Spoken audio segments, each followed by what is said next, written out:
Olá, boa noite.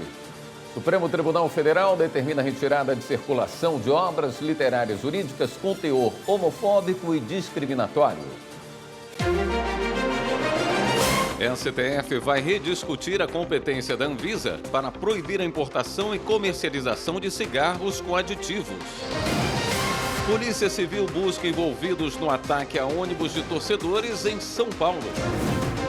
20 pessoas são indiciadas no caso da exploração de sal em Maceió. O mutirão processual penal começa hoje e vai até 30 de novembro em todos os tribunais do país. E ainda, acolhimento familiar. Uma reportagem especial mostra os benefícios para as crianças dessa prática, que é incentivada pelo Conselho Nacional de Justiça e ganha cada vez mais espaço no país. O Jornal da Justiça desta sexta-feira, 1º de novembro, começa agora.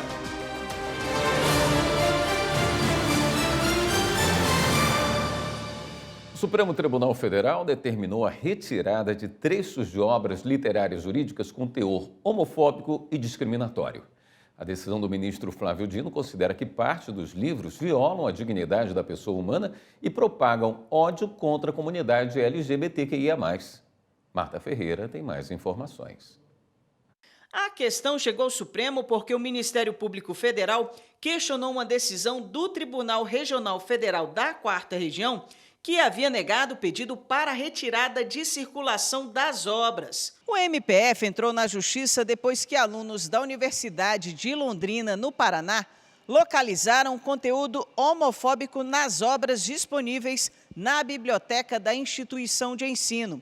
Os livros, em tese, tratam de biodireito, direito penal, direito do consumidor, direito do trabalho e direito constitucional, mas contém trechos com teor discriminatório.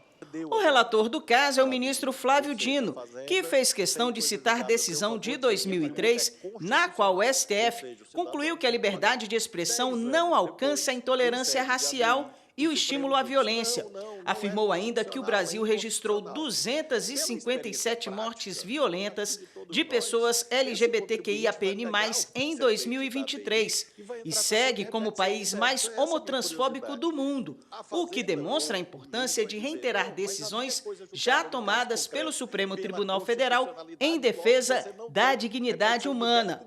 Dino explicou que, embora o texto constitucional consagre a liberdade de expressão e a vedação à censura entre os direitos e garantias fundamentais do cidadão, é sem sombra de dúvida que a expressão do pensamento por qualquer meio não poderá se chocar com outros direitos também salvaguardados pela própria Constituição, que igualmente impôs limites explícitos a tal liberdade, prevendo inclusive indenização por dano moral ou à imagem, além da inviolabilidade da intimidade, vida privada, honra e imagem das pessoas. Assim, o ministro entende que as obras jurídicas adversadas não estão albergadas pelo manto da liberdade de expressão, pois ao atribuírem às mulheres e à comunidade LGBTQIAPN+, características depreciativas, fazendo um juízo de valor negativo e utilizando de expressões misóginas e homotransfóbicas, afrontam o direito à igualdade e violam o postulado da dignidade da pessoa humana, endossando o cenário de violência, ódio e preconceito contra esses grupos vulneráveis. O ministro, então, determinou a retirada de circulação dessas obras jurídicas. Acrescentou ainda que a decisão permite que os livros em questão podem ser reeditados e vendidos ao público, desde que retirados os trechos incompatíveis com a Constituição Federal. O Supremo Tribunal Federal deu início a um novo julgamento envolvendo o ensino de linguagem neutra nas escolas brasileiras. Este ano, a Corte já derrubou ao menos 4 leis municipais nesse sentido. Repórter Pablo Lemos. O ensino da linguagem neutra foi proibido em escolas públicas e privadas de Votorantim, no interior de São Paulo. A legislação entrou em vigor em maio do ano passado. O argumento é de que esse tipo de comunicação não é prevista pela norma culta da língua portuguesa, conforme as diretrizes nacionais de educação. A lei também proibiu o emprego da linguagem em bancas examinadoras de seleções e concursos públicos. Mas ativistas dos direitos LGBTQIA+, questionam essa proibição no Supremo Tribunal Federal. Na ação, eles argumentam que as flexões de gênero inclusivas são manifestações legítimas de liberdade de expressão e combate ao preconceito, e o ensino não será cobrado em provas. O caso começou a ser analisado em plenário virtual do Supremo nesta sexta-feira, com previsão de término para o dia 11. O relator é o ministro Gilmar Mendes. Este ano, o STF já suspendeu ao menos 4 leis municipais que proibiram o ensino de linguagem neutra nas escolas brasileiras, nos estados de Santa Catarina, Mato Grosso, Goiás e Minas Gerais. Em todas as decisões, a Corte entendeu, entre outros pontos, que compete à União legislar sobre o assunto.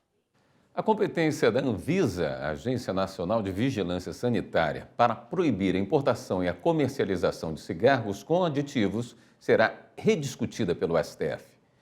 A questão teve repercussão geral reconhecida. O julgamento ocorre no plenário virtual da Corte. Repórter Ebne Araújo tem as informações.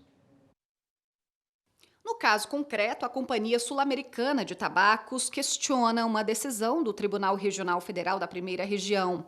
O TRF1 entendeu que a Agência Nacional de Vigilância Sanitária agiu dentro das próprias atribuições ao editar uma resolução que proíbe a importação e a comercialização de produtos derivados do tabaco que contenham substâncias ou compostos definidos como aditivos. No Supremo, a empresa argumenta que a autarquia teria ultrapassado os limites do poder regulatório. Defende ainda que não há evidências de que a proibição possa reduzir, ainda que minimamente, o consumo do tabaco ou minimizar os danos causados à saúde dos usuários. A companhia lembra que o STF discutiu o tema no julgamento de uma ação direta de inconstitucionalidade, mas não houve a quantidade mínima de votos para anular a norma. Diante disso, defende que o tema seja rediscutido no plenário para pacificar o assunto. Para o relator do caso, o ministro Dias Toffoli, a matéria tem relevância por estar diretamente ligada à saúde pública e afetar um importante ramo da economia. O julgamento no plenário virtual vai ser encerrado na próxima sexta-feira, 8 de novembro. No próximo bloco, a gente fala sobre a legislação que garante a estabilidade da gestante e do programa do Judiciário Mato-Grossense, que vai facilitar para o produtor rural a renegociação de dívidas com os fornecedores. Voltamos em instantes.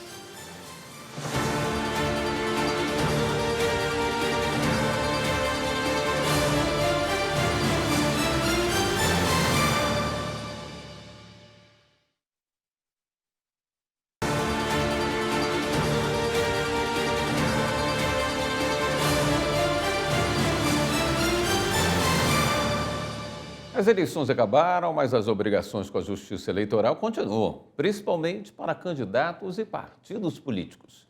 Repórter Larissa Batista traz os detalhes. Eles já fizeram declarações ao longo do processo eleitoral. Agora precisam prestar contas de tudo o que arrecadaram e gastaram durante a campanha. Mas olha, existe um prazo na Lei das Eleições. Para quem disputou apenas o primeiro turno, o envio dos dados começou em 7 de outubro e termina em 5 de novembro. Já para as candidatas e os candidatos que concorreram também no segundo turno, o prazo começou em 28 de outubro e vai até 16 de novembro. Nesse caso, a prestação de contas final deverá incluir os 2 turnos. As informações devem ser disponibilizadas pelas candidatas e candidatos no Sistema de Prestação de Contas Eleitorais, o SPCE. Para fazer a declaração, basta entrar no site do TSE, no endereço tse.jus.br, clicar em Eleições, depois clica em Eleições 2024, Prestação de Contas Eleitorais, o SPCE. A regra determina que, mesmo em caso de renúncia durante o período eleitoral, a prestação de contas final de campanha deve ser informada. Concorrentes e partidos políticos que não prestarem as contas finais dentro do prazo definido na legislação não recebem a certidão de quitação eleitoral. Além disso, caso a documentação não seja entregue dentro do prazo, a candidata ou o candidato pode ser impedido de assumir o cargo, mesmo após vencer nas urnas. E olha, a norma permite ainda que os partidos políticos assumam débitos de campanha que não tenham sido quitados até a data da prestação de contas final. A existência de dívidas não pode ser considerada para a rejeição das contas. A estabilidade da gestante é um direito inegociável. Esse foi o motivo para a 5ª turma do Tribunal Superior do Trabalho rejeitar recurso do Santander contra a decisão que condenou o banco a indenizar uma trabalhadora que descobriu estar grávida logo após a dispensa. Para o colegiado, a norma coletiva da categoria que exigia comunicação prévia de gestação é inválida, já que se trata de garantia que não pode ser negociada. Rocine Gomes tem os detalhes. Segundo o processo, a bancária descobriu que estava grávida no mês seguinte ao fim do aviso prévio. Ela pediu o pagamento de indenização referente ao período da estabilidade da gestante, ou seja, até o 5º mês após o parto. O Santander alegou que desconhecia a situação da profissional até ser notificado da ação trabalhista. Justificou ainda a existência de uma cláusula da Convenção Coletiva de Trabalho da categoria que estabelecia a obrigação de comunicar o estado de gestação por escrito no curso do aviso prévio indenizado para a garantia da estabilidade. O juízo de primeiro grau concluiu que, apesar de a trabalhadora não ter comunicado estar grávida, a cláusula coletiva não poderia restringir um direito que não está condicionado à boa-fé do empregador.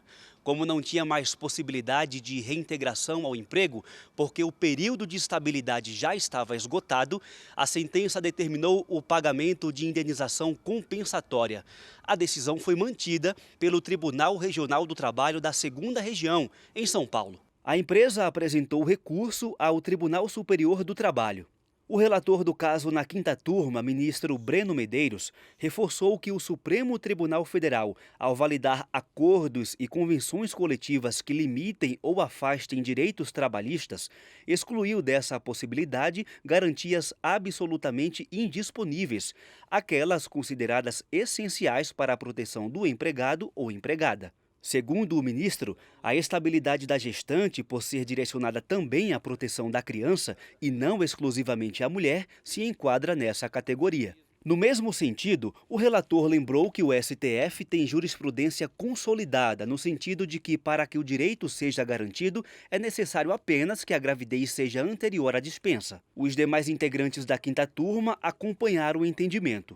Após a decisão, o banco entrou com um pedido de conciliação no processo. A seção 1 de dissídios individuais decidiu que um tratorista de uma usina de cana-de-açúcar de São Paulo vai ser enquadrado como trabalhador rural. Michele Chiapa. O trabalhador prestou serviços para a empresa agroindustrial por 11 anos. Após ser dispensado, ingressou com ação trabalhista pedindo diversas parcelas, como horas extras e adicional de deslocamento. Para o julgamento desse caso, foi necessário se atentar a datas. Isso porque, até a entrada em vigor da Emenda Constitucional 28 de 2000, o trabalhador rural tinha até 2 anos para entrar com ação na Justiça do Trabalho e os direitos eram imprescritíveis. Já no caso dos trabalhadores urbanos, a reclamação só podia abranger direitos dos 5 anos anteriores.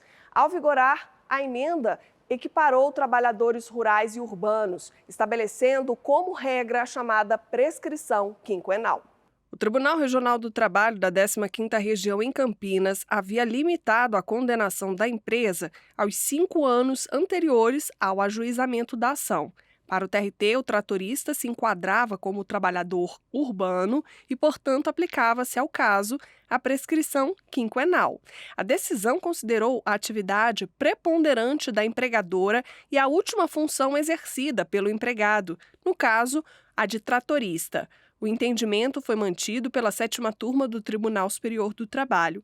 O profissional, então, apresentou embargos à seção 1 de dissídios individuais do TST. O ministro Aloysio Corrêa da Veiga foi o relator do caso. Ao avaliar o processo, o ministro considerou a orientação jurisprudencial 417 do TST. A OJ estabelece que não há prescrição total ou parcial da pretensão do trabalhador rural que reclama direitos relativos a contrato de trabalho que se encontrava em curso à época da promulgação da Emenda Constitucional número 28 de 2000, desde que a demanda seja ajuizada no prazo de 5 anos de publicação, observada a prescrição bienal. Em relação ao enquadramento da atividade do empregado, o ministro lembrou que em 2015 o TST cancelou a orientação jurisprudencial 419. Essa OJ considerava rurícola o empregado que prestava serviços a empregador agroindustrial. Com isso, a SDI1 passou a analisar as funções exercidas para definir o enquadramento como rural ou urbano. Quanto à prescrição de uma quinquenal, mas que no caso se trata de empregado tratorista que prestava serviço no campo também. Estou conhecendo e provendo os embargos. O relator assinalou que a decisão da 7ª turma registra que o tratorista prestava serviços nas lavouras de cana-de-açúcar da região. Para o ministro, não há dúvidas de que o autor da ação deve ser enquadrado como trabalhador rural, pois exercia atividades agroindustriais relacionadas à colheita e à produção da matéria-prima. O voto foi acompanhado por unanimidade. Não cabe mais recurso. O Judiciário de Mato Grosso assinou um termo de cooperação para a realização do projeto Resolve Agro, o que vai possibilitar ao produtor rural a renegociação de dívida com os fornecedores por meio da conciliação e mediação. Veja como aderir ao projeto na reportagem de Carlos Celestino.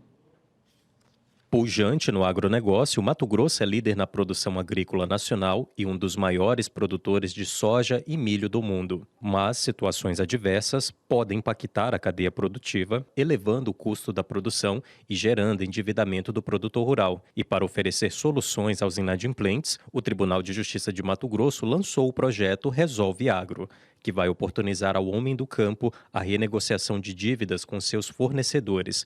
A assinatura do termo de cooperação foi realizada na presidência do tribunal, com a presença de representantes das empresas do agro, da OAB e magistrados e magistradas. Esperamos que essa experiência fortaleça a política de tratamento adequado de conflitos e faça com que outros tantos produtores e também entidades de crédito e de fomento possam se estimular para as próximas edições que eu tenho certeza que virão. O projeto Resolve Agro foi criado pela desembargadora Anglizei durante o período que ocupava o cargo de juíza coordenadora do Sejusc Empresarial. Ela destacou que o Centro Judiciário de Soluções de Conflitos e Cidadania, o Sejusc Virtual Empresarial, está pronto para ajudar o produtor rural. O projeto é bem aberto, ele pode ser buscado, acessado por qualquer devedor ou por qualquer credor de um produtor rural, com dívidas ajuizadas ou não. Isso significa que o fator de acesso ao projeto é a inadimplência. Os produtores interessados em participar do mutirão de negociação podem entrar em contato com o Sejusc Virtual Empresarial, WhatsApp 993445524 ou pelo fixo 65 3648 6123 e ainda através do e-mail sejusc.virtualempresarial@tjmt.jus.br. Ele traz uma oportunidade de mediação e de negociação sem que muitas vezes precise entrar diretamente através de uma ação judicial que leva anos para ser resolvida e é custosa. E essa atitude do judiciário, sem dúvida nenhuma, aproxima fornecedores, credores, produtor, né, e as empresas que têm a relação. É uma maneira de se estar colocando numa mesa para uma conversa, devedores e credores, um diálogo claro e transparente, evitando inclusive litígio e a sobrecarga do Poder Judiciário. A seguir, 20 pessoas são indiciadas no caso da exploração de sal em Maceió.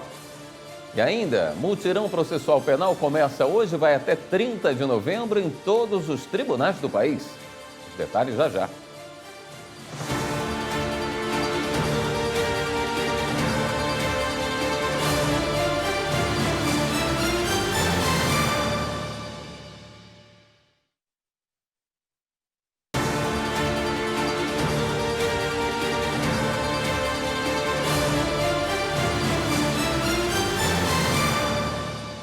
Com autorização da Justiça Eleitoral do Ceará, a Polícia Federal cumpriu 14 mandados de busca e apreensão no inquérito que investiga Caixa 2 de campanhas realizadas em 2022 e 2024. O grupo é formado por empresários, funcionários públicos municipais e políticos com atuação em Caucaia. Segundo a Polícia Federal, os investigados usaram contas de empresas contratadas pelo município, empresas de fachada e de laranjas para movimentar mais de 5 milhões de reais.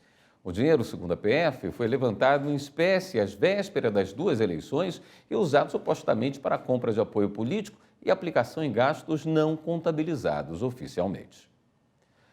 Polícia Federal indicia 20 pessoas no caso da exploração de sal em Maceió. Polícia Civil busca envolvidos em ataque a ônibus de torcedores em São Paulo. E a operação contra o esquema criminoso que causou prejuízo de 68 milhões de reais. Confira os detalhes. A Polícia Federal fez operação para acabar com uma organização criminosa especializada em grilagem de terras públicas no Amazonas. O grupo atuava ilegalmente desde 2007, usando documentos falsos, com apoio de servidores públicos corruptos, de milícias para intimidar e expulsar moradores, incluindo comunidades extrativistas de castanha, a área da União, e tem sido cenário de desmatamento ilegal, conflitos armados e ameaças a moradores. A polícia cumpriu mandados de busca e apreensão e medidas cautelares para interromper as atividades criminosas. O esquema gerou um prejuízo de mais de 68 milhões de reais ao patrimônio público.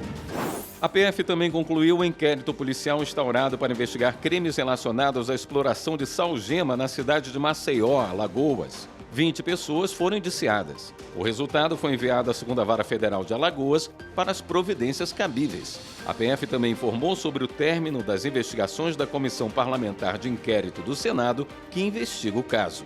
O inquérito foi instaurado para apurar as responsabilidades da Braskem e do poder público no crime ambiental que causou afundamento do solo em 5 bairros de Maceió, obrigando mais de 60 mil pessoas a deixarem suas casas.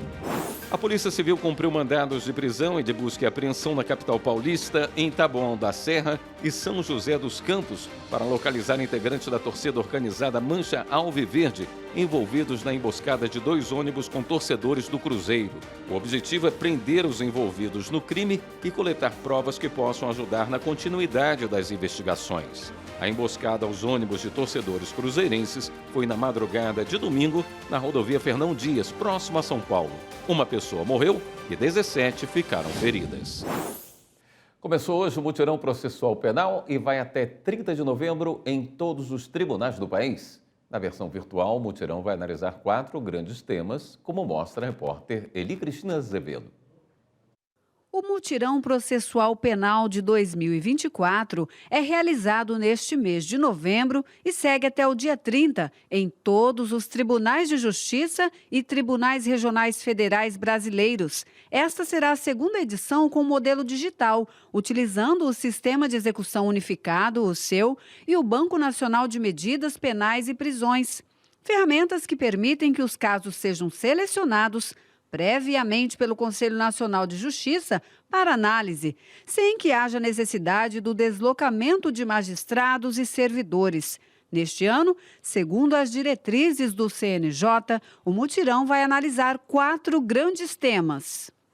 Crimes sem uso de violência ou grave ameaça previstos no indulto natalino. Prisões por porte de até 40 gramas de maconha ou 6 pés da planta.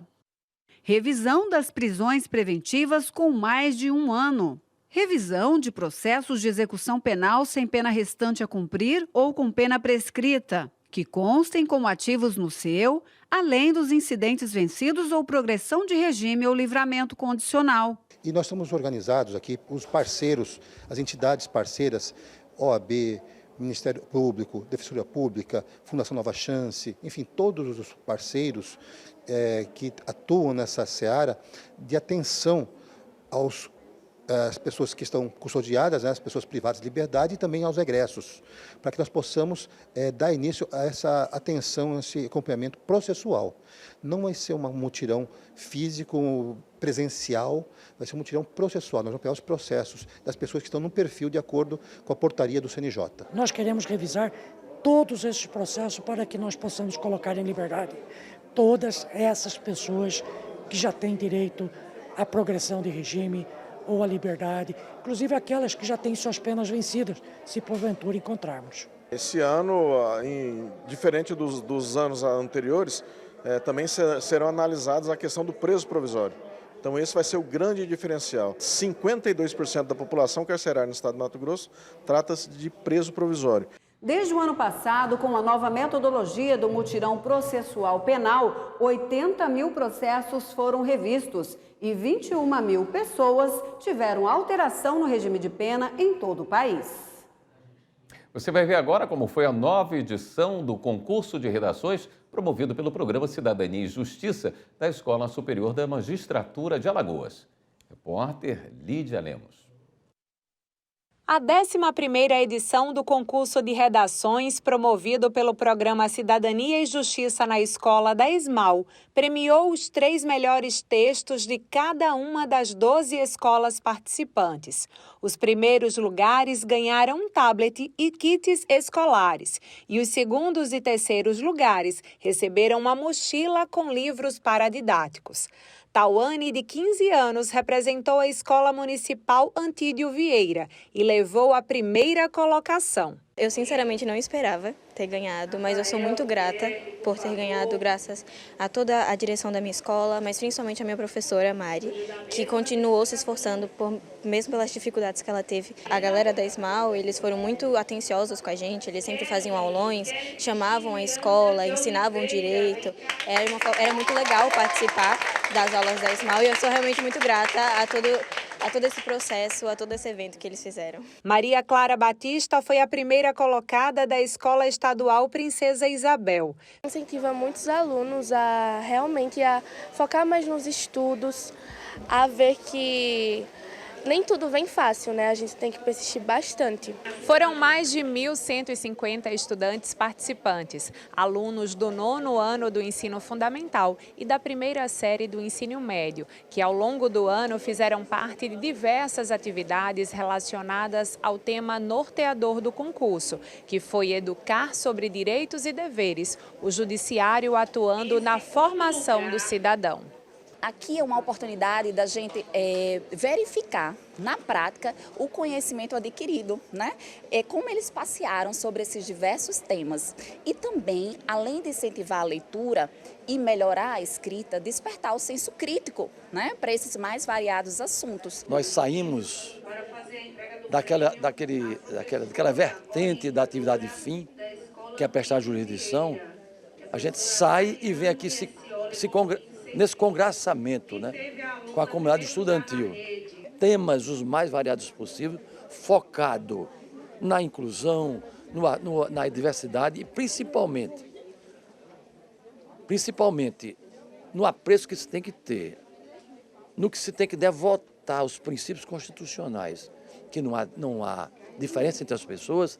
A diversidade hoje é uma realidade, tem que ser respeitada e a inclusão acima de tudo. O programa tem a parceria das Secretarias Estadual e Municipal de Educação e tem o objetivo de aproximar o Poder Judiciário da população mais carente. Esse concurso de redação vem para trazer ainda muito mais aprendizagem, né? Porque além dos direitos, dos deveres que eles estão sendo conhecedores, eles estão ali mergulhando no universo da gramática, do português, essas atividades interdisciplinares, né? Então vai além do conteúdo programático da escola e é uma oportunidade muito incrível e é um prazer a CEMED fazer parte desse movimento do bem.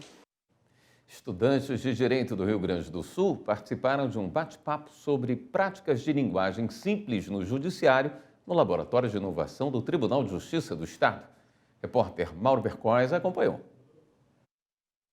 Os alunos do primeiro semestre de Direito da PUC vieram conhecer o Lab9, o Laboratório de Inovação do TJRS, e ver de perto os projetos desenvolvidos para facilitar o acesso e, através da linguagem simples, possibilitar que todas as pessoas compreendam o que está sendo decidido, explicado e julgado de maneira clara, sem o juridiquês. A atividade foi coordenada pela juíza de direito Ana Cláudia Cachapu Silva Raab e pelo juiz de direito André Luiz Teixeiner. Membros da InovaJus, a Comissão de Inovação do Poder Judiciário do Estado. No nosso laboratório de inovação, a gente tenta trazer sobre diversos aspectos, não só tecnológicos, mas também de uma nova visão do Poder Judiciário. Então, especificamente hoje, os alunos estão aqui para a gente tratar um pouquinho da linguagem simples. A linguagem simples, que é um dos nossos grandes projetos no Poder Judiciário. A gente iniciou aqui no Laboratório de Inovação e uma das nossas metas dentro desse projeto de linguagem simples é justamente levar para os bancos universitários. O professor de Direito da PUC, Fabiano Justin Cerveira, destacou a importância de, logo cedo, os alunos terem contato com o que está sendo desenvolvido e aplicado pelo Tribunal de Justiça para desmistificar o aprendizado do direito e facilitar o serviço jurisdicional, que em um futuro próximo os alunos vão realizar. Um momento muito especial para os nossos alunos, né? São alunos ingressantes do curso de Direito, e já ter a oportunidade de conhecer esse espaço de inovação dos projetos que o Judiciário está implementando, né? E aqui é o espaço onde os alunos efetivamente vão realizar os seus estágios, futuramente vão exercer as atividades profissionais. Então, uma oportunidade muito especial que os alunos já possam vivenciar esse espaço. Aqui no Lab 9, os alunos do Direito da PUC vieram conhecer os projetos de inovação do TJRS, entre eles o da linguagem simples, que é a pessoa poder ler um texto ou ouvir uma mensagem sem ter que rever tudo para poder compreendê-lo. Eu sairei da faculdade sabendo direitinho, né? Eu vou saber entender os textos, mesmo que eu sairia sabendo, mas agora com a linguagem simples abre um caminho muito maior. A seguir, a STF reafirma entendimento de que a taxa de juros da Selic não deve ser aplicada durante o prazo de pagamento de precatórios. Uma reportagem especial fala da atuação do Poder Judiciário na proteção dos direitos dos povos originários do Brasil. É já já.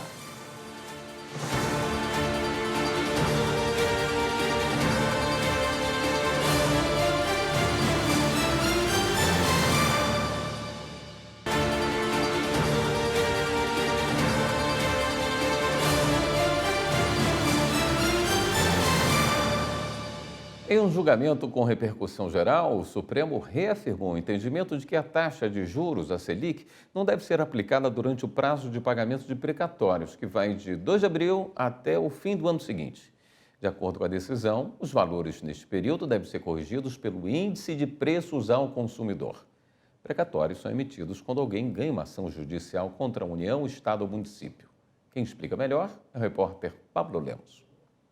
A decisão da Suprema Corte com repercussão geral sobre o assunto foi tomada no julgamento de um recurso contra o INSS. A ação movida por um beneficiário pedia o pagamento de saldo complementar. Ele alegava que o valor da dívida judicial a que teria direito o precatório tinha sido atualizado por outro índice, e não pela taxa Selic definida pelo Banco Central, que inclui juros. Segundo ele, o valor deveria ser atualizado inclusive no período para o pagamento, conforme emenda constitucional de 2021, aprovada no Congresso, que ele argumentou na ação. Segundo a Constituição, os entes da federação devem incluir no orçamento os valores de precatórios a serem pagos por decisão judicial até o dia 2 de abril. Já o pagamento de fato deve ser feito até o fim do ano seguinte, de acordo com a ordem de chegada e com a disponibilidade orçamentária. Esse intervalo entre a inclusão da verba necessária e o pagamento da dívida judicial é denominado de período de graça, ou seja, nesse espaço de tempo não pode haver nenhuma cobrança de juros por atraso de pagamento. O ministro Luiz Roberto Barroso foi o relator do caso. No voto pelo reconhecimento da repercussão geral do tema e pela reafirmação da jurisprudência do STF, ele destacou que a solução do caso está na interpretação das normas constitucionais. Para ele, isso retira a aplicação da Selic durante o chamado período de graça. Segundo Barroso, a regra geral de utilização da taxa para a atualização dos débitos da Fazenda Pública, inclusive de precatórios, não prevalece sobre a regra constitucional específica de critério de atualização exclusivamente por correção monetária durante o prazo constitucional de pagamento. O ministro afirmou ainda que, como a taxa Selic engloba juros e correção monetária, a incidência no denominado período de graça significaria a admissão de atraso da Fazenda no pagamento. Essa admissão, contudo, contraria a jurisprudência do Supremo. Por esse motivo, o STF decidiu que não incide a taxa Selic, conforme prevê a emenda constitucional de 2021, no prazo de pagamento de precatórios definido pela Constituição. O Supremo Tribunal Federal vai decidir se municípios e estados são obrigados a adotar o salário base da educação pública estabelecido pelo governo federal. O julgamento de um recurso sobre o tema teve repercussão geral reconhecida pela Corte e o resultado deve ser acompanhado em todos os casos semelhantes. A narração é de Regina Souza. No recurso que chegou ao STF, o município de Riolândia, em São Paulo, questiona a decisão da Justiça Estadual que determinou o reajuste do salário de uma professora com base no Piso Nacional da Educação. O município alega que precisaria de uma lei específica para isso. Também citou uma súmula vinculante do STF que proíbe o reajuste de servidores estaduais e municipais, de acordo com os dos federais. O relator, ministro Luiz Roberto Barroso, disse que há várias interpretações sobre o tema. Por isso, há necessidade de o Supremo uniformizar o entendimento. Agora a gente vai ver uma reportagem especial do Superior Tribunal de Justiça sobre a importância da proteção dos direitos dos povos originários do Brasil e como o Poder Judiciário tem sido essencial para a garantia da sobrevivência de toda uma cultura. A repórter é Jéssica Castro.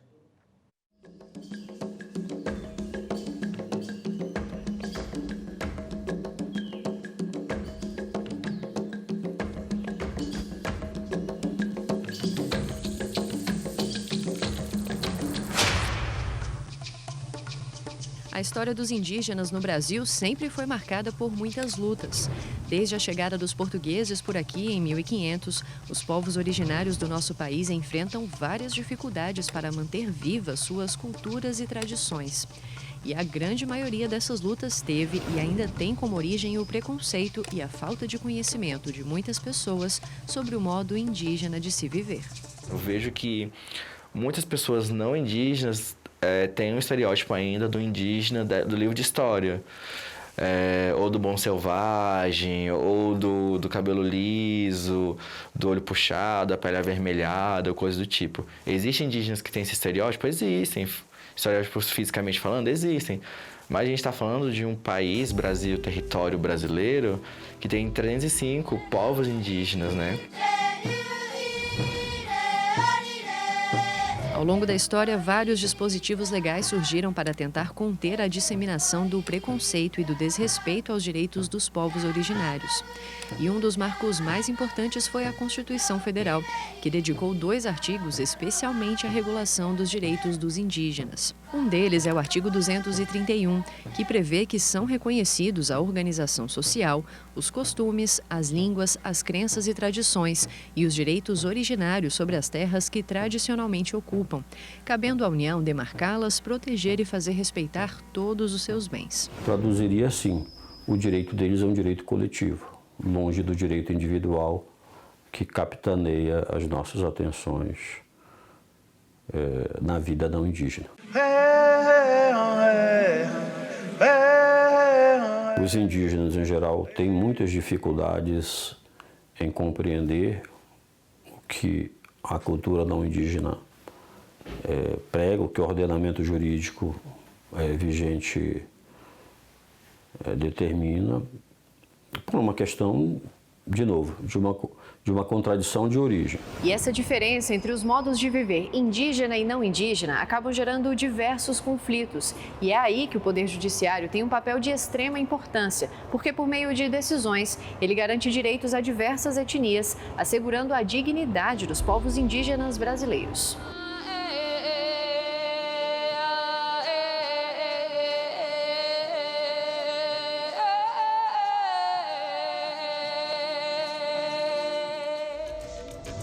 O Superior Tribunal de Justiça, por exemplo, tem diversos julgados que já asseguraram direitos relacionados à saúde, à competência do Ministério Público para atuar ativamente na proteção dos indígenas, a direito de família, de território e vários outros. Uma importante decisão da primeira turma do STJ foi a que definiu que a Justiça pode determinar ao Poder Executivo que adote medidas em favor dos indígenas em caso de demora injustificável do Estado, considerando a urgência da solução de conflitos relacionados a esses povos. Em outro importante julgamento, o STJ aumentou em 10 vezes, fixando em R$50 mil o valor de uma indenização por danos morais coletivos pela publicação de um texto em um jornal com ofensas aos povos indígenas de Mato Grosso do Sul. Os ministros consideraram que o texto retratou opiniões preconceituosas e intolerantes, estimulando o ódio contra os indígenas e a exclusão social. E por isso a indenização neste caso não poderia ser irrisória. E é importante lembrar que a garantia dos direitos e da existência digna dos povos indígenas não diz respeito apenas a eles, mas é também algo que impacta toda a sociedade. A partir do momento que essa nação ela não valoriza ou implementa políticas públicas que não promovam a diversidade desse povo, todos nós perdemos, porque é menos uma língua, é menos uma cultura, é menos, acho que, um país democrático. Dentro desse contexto de diversidade, o que a democracia deve garantir é a possibilidade de existência de todos. Ainda se tem uma caça aos povos indígenas, né? Ainda se tem uma desumanização muito grande de nossos corpos.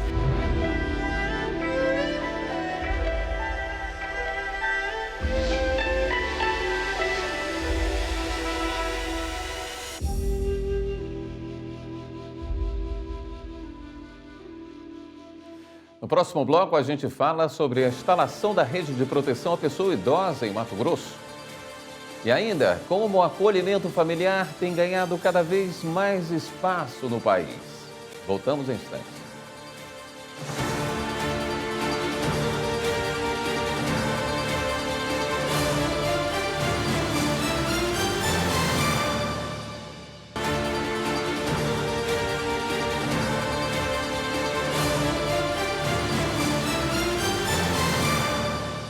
A instalação da rede de proteção e defesa da pessoa idosa em Mato Grosso foi discutida em reunião realizada no Tribunal de Justiça do Estado. Os detalhes com Fernanda Fernandes. O desembargador Orlando Perry recebeu representantes das instituições que vão compor a Rede Nacional de Proteção e Defesa da Pessoa Idosa no Estado para a assinatura do termo de anuência da entidade, cuja instalação precisa agora só de um decreto do governo do Estado. Perry, que já preside a Comissão de Amparo à Pessoa Idosa do TJ de Mato Grosso, será o coordenador da rede, que tem como principal objetivo implementar ações que garantam dignidade a essa parcela da população mais vulnerável. Entre as questões mais urgentes, a estruturação das unidades de abrigamento já existentes e a construção de novas, para diminuir a fila de espera. E os nossos idosos têm pressa. Hoje ouvimos aqui a nossa presidente do Abrigo Bom Jesus dizer que existem 54 pessoas em filas de espera para abrigamento público. E eu ouso afirmar que nós temos muito mais. Esses 54 idosos são apenas aqueles que realmente são os mais necessitados. Então, nós precisamos começar a implementar ILPIs no estado de Mato Grosso, que o problema não está centrado unicamente em Cuiabá, mas em todo o estado de Mato Grosso. Nós tivemos uma consolidação da RENADE, que é justamente essa rede, composta por todas as instituições que têm como missão realmente prestar um serviço para a população idosa. O acolhimento familiar ainda dá os primeiros passos no Brasil. O serviço, que se diferencia da adoção, promove diversos benefícios à criança, como o restabelecimento de vínculos familiares. Essa política pública, inclusive, é incentivada pelo Conselho Nacional de Justiça e pelo Ministério Público Federal, que promoveu um seminário para falar sobre o tema. A gente vai mostrar agora como funciona uma família acolhedora na reportagem de Pablo Lemos. Que chamego gostoso no colo da tia Daniela, hein? E esse beijinho no rosto? Bom também é poder brincar, né? Tudo que uma criança precisa é disso aí, acolhimento. A Daniela e o esposo, o Newton, já dividiram tempo e carinho com 6 crianças. O acolhimento significa salvar a vida dessas crianças. O acolhimento é uma metamorfose. A criança chega como uma lagarta e se transforma numa borboleta. Por quê? Porque ela se fortalece. Ela volta a se sentir segura, amada, protegida. O casal participa da Coalizão Família Acolhedora há 4 anos. O grupo busca promover a ampliação do acolhimento de crianças no Brasil desde 2020. A meta é aumentar o percentual de 5% para 20% até o ano que vem. Foi por meio desse projeto que o casal encontrou mais informações sobre como e onde acolher uma criança, até que conheceram o Grupo Aconchego no Distrito Federal. O Aconchego é uma organização que já atua no Distrito Federal há 27 anos e o Serviço de Família Acolhedora, que é uma das nossas frentes de trabalho, está há 6 anos funcionando. Nesse período, a gente já acolheu 216 crianças e 90 famílias já foram habilitadas, nesse processo para acolher temporariamente as crianças. E hoje a gente tem 30 famílias acolhendo, com 4 vagas, mas a gente tem capacidade técnica para atender até 60 crianças. Diferente da adoção, acolher temporariamente tem começo, meio e fim. A criança pode ser cuidada por um período de até 18 meses e por uma outra família, a chamada família acolhedora. Isso é possível quando há medida protetiva expedida pela Justiça para crianças em situação de abandono ou afastamento do contexto familiar por ameaça ou violação de direitos. Durante o período, a família acolhedora assume todos os cuidados e a proteção dos pequenos. Essa medida é prevista na Política Nacional de Assistência Social e no Estatuto da Criança e do Adolescente. As famílias acolhedoras são selecionadas e treinadas pela equipe do Aconchego e em conjunto também com a Secretaria de Desenvolvimento Social. E, enquanto isso, a equipe cuida dessas famílias e prepara o plano de trabalho para acompanhar, chama-se PIA, trabalhar essas famílias de origem para que as crianças possam retornar para a família de origem, ou para os próprios pais e mães, se verificado que isso vai ser benéfico para a criança, ou a família extensa, um parente, uma avó, uma tia, O Ministério Público do Distrito Federal, em parceria com outras instituições, promoveu esse seminário para falar mais sobre o assunto. A evolução, os desafios e as garantias de direito do Serviço de Acolhimento Familiar são alguns dos temas abordados no seminário. O objetivo é sensibilizar as pessoas sobre a importância da ampliação desse serviço, além de estimular a articulação da rede de proteção para o fortalecimento das famílias acolhedoras. Os profissionais podem, a partir do seminário, entender como funciona melhor o Serviço de Acolhimento em Família Acolhedora. Entender que ele pode beneficiar essas crianças e adolescentes a partir do seu cuidado individualizado. Entender que atender crianças e adolescentes dentro de uma família pode beneficiar mais ainda essas crianças do que dentro de um atendimento coletivo. Então, por exemplo, em vez da criança ser atendida dentro de um grupo de 10, 20 crianças, ela vai ser dentro de uma casa atendida individualmente. Então, ela vai ter o seu próprio espaço, o seu próprio brinquedo, uma atenção mais direcionada e individualizada. O maior aprendizado da Daniela foi saber enxergar as crianças como elas merecem. Mas a hora de dar tchau, ela ainda está aprendendo. Sofro, tenho o luto, sim, mas sobrevivo.